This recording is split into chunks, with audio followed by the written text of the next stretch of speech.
നമ്മളുടെ ഇടയിൽ ഒരു മഹാരോഗം പോലെ വ്യാപിച്ചു പോയ മറ്റൊരു അബദ്ധധാരണയാണ് ഇന്നിന്നവർക്ക് ഇന്നിന്നവരോട് ഒരുമിച്ചിരുന്ന് ഇന്നിന്നവർ പാകം ചെയ്ത ഭക്ഷണമേ കഴിക്കാവൂ എന്ന്. തീർത്തും അബദ്ധപരമായിരിക്കുന്ന ഒരു ധാരണ തന്നെയാണത്. ഉദാഹരണമായി, ആരുടെ ഒപ്പമിരുന്ന് ഭക്ഷിച്ചാലും അവരെയെല്ലാം, ഒപ്പം കഴിക്കുന്നവരെയെല്ലാം തന്നെ ശുദ്ധീകരിക്കുവാൻ ഒരു യഥാർത്ഥ ബ്രാഹ്മണനാൽ സാധിക്കും എന്നുള്ളതാണ് പറഞ്ഞിരിക്കുന്നത്. ആരുടെ ഒപ്പമാണോ ഇരുന്ന് ഭക്ഷണം കഴിക്കുന്നത് ആ വ്യക്തികളെ എല്ലാം തന്നെ ശുദ്ധീകരിക്കുന്നവനായതുകൊണ്ടാണത്രേ ബ്രാഹ്മണനെ പങ്ക്തിപാവനൻ എന്ന് വിളിക്കുന്നത്. യജുഷാം പാരഗോ യസ്തു സാംനാം യശ്ചാപി പാരഗ അഥർവ ശിരസോദ്യേത ബ്രാഹ്മണ പങ്ക്തിപാവന എന്നാണ് പ്രമാണം. യജുർവേദം, സാമവേദം ഇവയെല്ലാം മുഴുവനും പഠിച്ചവനും അഥർവവേദം പഠിക്കുന്നവനുമായുള്ള ബ്രാഹ്മണനെ പങ്ക്തിപാവനൻ എന്ന് പറയുന്നു എന്നാണ് പറഞ്ഞിരിക്കുന്നത്. അങ്ങനെ നോക്കുമ്പോൾ അഗ്നിയെ പോലെയായിരിക്കും ബ്രാഹ്മണൻ. ചുറ്റുമുള്ളതായിരിക്കുന്ന എല്ലാത്തരം അശുദ്ധിയെയും അശുദ്ധതകളെയും എരിച്ചു കളയുന്ന അഗ്നി ഒരിക്കലും ആ അഗ്നിയെ അശുദ്ധത ബാധിക്കില്ല എന്നാണത്രേ ഏറ്റവും വലിയ പ്രത്യേകത. അതുപോലെ ചുറ്റിലുമുള്ളതായിരിക്കുന്ന വ്യക്തികളെയെല്ലാം ശുദ്ധീകരിക്കുവാൻ ഒരു യഥാർത്ഥ ബ്രാഹ്മണനാൽ സാധിക്കും എന്നാണ് പുരാണങ്ങൾ ഉദ്ഘോഷിക്കുന്നത്. അഥർവവേദത്തിലെ ഈ മന്ത്രം നമ്മൾ എപ്പോഴും ഓർക്കേണ്ടതാണ്. സമാനി പ്രഭ സമവോ അന്നഭാഗ സമാനോ യോക്ത്രൈ സഹവോ യുനജ്മി എന്നാണ്.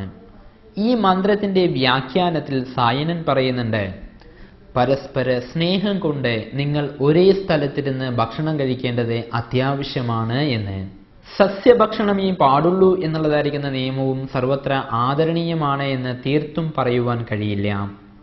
അതുപോലെ തന്നെ മത്സ്യമാംസ ഭക്ഷണത്തെ ഉപേക്ഷിക്കണം എന്നുള്ളതായിരിക്കുന്ന വിശ്വാസം ഹിന്ദുക്കളിൽ മാത്രമേ ഉള്ളൂ എന്നും അഭിമാനിക്കാനും ഹിന്ദുവിന് അധികാരമില്ല. പണ്ടുകാലത്തെ ഡ്രോയിഡ് വർഗക്കാരെല്ലാം തന്നെ സസ്യം മാത്രമേ ഭക്ഷിച്ചിരുന്നു എന്നുള്ളത് തീർച്ചയാണ്. ഗോവിനെ ഹനിക്കുന്നവൻ എന്നർത്ഥമുള്ള ഗോഗ്ന ശബ്ദം അതിഥി പര്യായമാണ് എന്നതും ഇവിടെ പ്രത്യേകം ശ്രദ്ധേയമാണ്.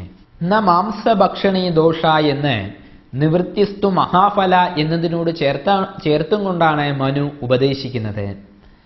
ബ്രഹ്മചര്യപ്രതിഷ്ഠായാം വീര്യലാഭ എന്നുണ്ടെങ്കിൽ തന്നെയും കശ്മലാത്രായതേ ഇതി കളത്രം എന്ന് വെച്ച് കളത്രനാവുന്നത് ധർമ്മമാണ് എന്ന് ഉപദേശിക്കുവാൻ സർവസംഘ പരിത്യാഗികളായിരിക്കുന്ന ഋഷീശ്വരന്മാർ ഒരിക്കലും മടിച്ചിട്ടില്ല.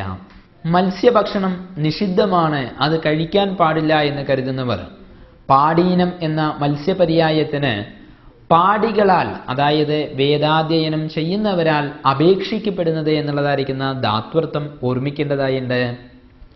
വിവാഹം കഴിഞ്ഞ ഉടനെ വധൂവരന്മാർ മത്സ്യം പിടിച്ച് ബ്രഹ്മചാരികൾക്ക്, അതായത് വേദാധ്യയനം ചെയ്യുന്ന വ്യക്തികൾക്ക് ദാനം ചെയ്യണം എന്നുള്ളതായിരിക്കുന്ന ഒരു ആചാരം യജുർവേദികൾക്കിടയിൽ നടപ്പുള്ള ഒരു ചടങ്ങാണ്.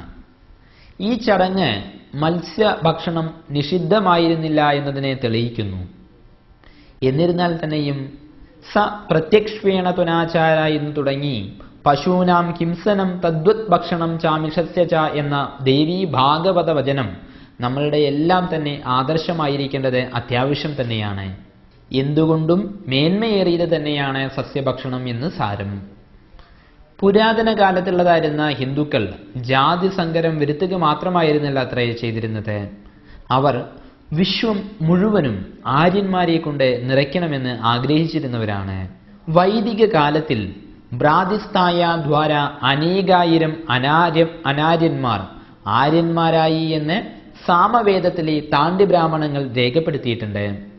ക്രിസ്തുവിന് മുമ്പ് 4-ാം നൂറ്റാണ്ടിൽ ഗ്രീസുകാർ ഇന്ത്യ ആക്രമിച്ചതിന് ശേഷം പഞ്ചാബിൽ 1.5 നൂറ്റാണ്ടോളം ഗ്രീസുകാരാണത്രേ രാജ്യഭരണം നടത്തിയിരുന്നത്. അന്ന് കാലത്തിൽ പല ഗ്രീസുകാരും ഇവിടെ വന്ന് കുടിയേറി പാർത്തു എന്നുള്ളതാണ് പറയുന്നത്. കാലക്രമാന്തരം അവരെല്ലാവരും തന്നെ ഹിന്ദുമതമോ ബുദ്ധമതമോ സ്വീകരിച്ചു. ചിലർ അക്കൂട്ടത്തിൽ വലിയ ഭക്തിനിഷ്ഠരായി വൈഷ്ണവന്മാരും ആയിട്ടുണ്ട് എന്ന് ചരിത്രം നമ്മളെ പഠിപ്പിക്കുന്നുണ്ട്. ഇങ്ങനെ സ്വന്തം രാജ്യത്തിൽ വന്നവരെ മാത്രമേ ഹിന്ദുക്കൾ സ്വവർഗത്തിലേക്ക് എടുത്തിരുന്നുള്ളൂ എന്നും കരുതിക്കൂടാം. പരദേശങ്ങളിൽ സഞ്ചരിച്ച് വൈദിക ഹിന്ദുക്കൾ അവിടവിടങ്ങളിൽ സ്വമതത്തിന് പ്രചാരം വരുത്തിയിട്ടുണ്ട് എന്ന് ചരിത്രകാരന്മാർ തെളിവ് സഹിതം പറഞ്ഞിട്ടുണ്ട്.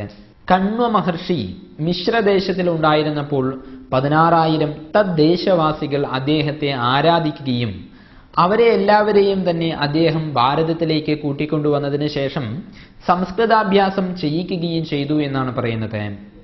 അക്കൂട്ടത്തിൽ 2,000 പേർ വൈശ്യരും അനേകം പേർ വേദാധ്യയനം ചെയ്ത് ബ്രാഹ്മണന്മാർ ആവുകയും ചെയ്തു എന്ന് ഭവിഷ്യപുരാണം രേഖപ്പെടുത്തിയിട്ടുണ്ട്.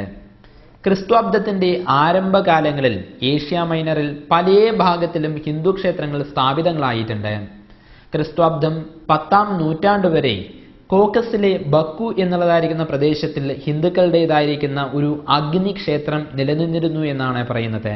ഇതുമാത്രമല്ല, ചരിത്രാന്വേഷികളുടെ സൂക്ഷ്മ ദൃഷ്ടികൾ ലോകത്തിന്റെ നാനാഭാഗത്തും ഹിന്ദുമതത്തിന് മുൻകാലങ്ങളിൽ പ്രചാരം സിദ്ധിച്ചിരുന്നതായി കണ്ടുപിടിച്ചിട്ടുണ്ട്.